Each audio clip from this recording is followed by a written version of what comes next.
My name is Steve Perry, and I play the tuba. I've been playing the tuba with the Springfield Symphony since 1981.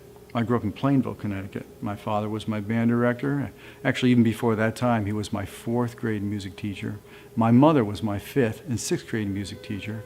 So when I got to high school, he had moved up to the high school, so I had him as a high school band director, which was not the easiest thing. I was just telling some friends of mine today that a joke that I played on the flute players, we had a divided period. Halfway through the period, we went out for lunch. I snuck back and I rolled up little pieces of paper, and 20 pieces of paper went into all the flutes in that first row. So they brought up their flutes ready to play, and all of a sudden they're not working. And the band director just said, "Now, whoever did this cannot do this anymore." I never told him that until about 3 years later, and he said, "That was you." I got into playing the instrument actually as a need. I played the tuba in 7th grade because they needed one. I was a trumpet player for a few years before that, and then I had braces. That was a little difficult because trying to play the trumpet with braces is like trying to kiss a pincushion. I was thinking maybe I'd be a gym teacher or I'd be a music teacher, and I had to pick. So I decided I was going to be a music teacher.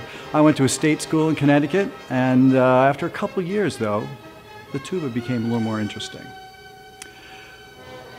I had a great teacher. I got some playing experience out at Yale. They were missing a tuba player. I just filled in.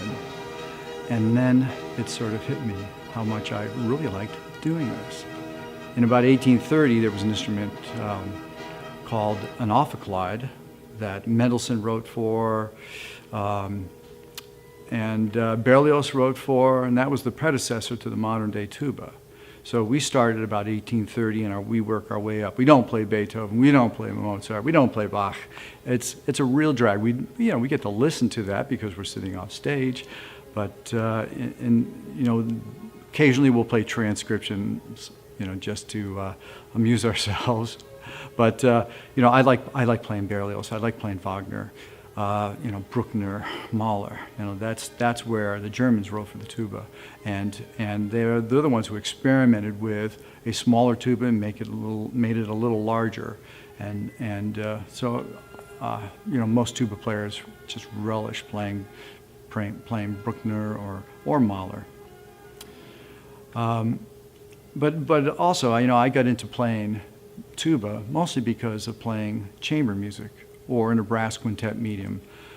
When I went to Yale, that was where they focused on chamber music, brass quintets, 2 trumpets, French horn, trombone, and tuba. And I got to play in some wonderful groups. I also had the opportunity to play with the New York Brass Quintet. They're the pretty much longest or the earliest brass quintet out there, and they started getting a lot of composers to write for that medium.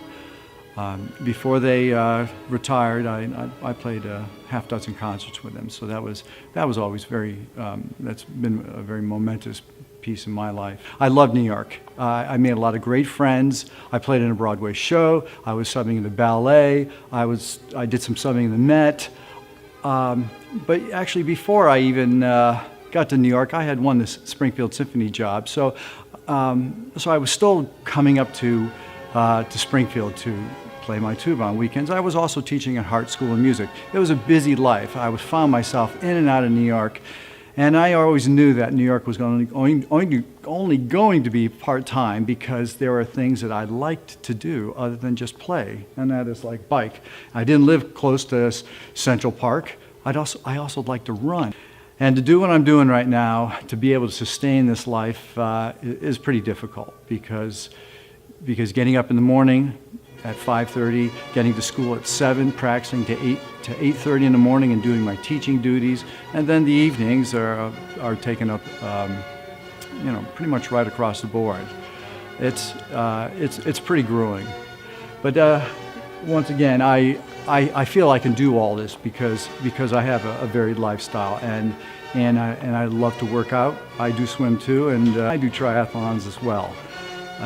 So I feel the only way to to certainly carry my tuba is I have to be in shape.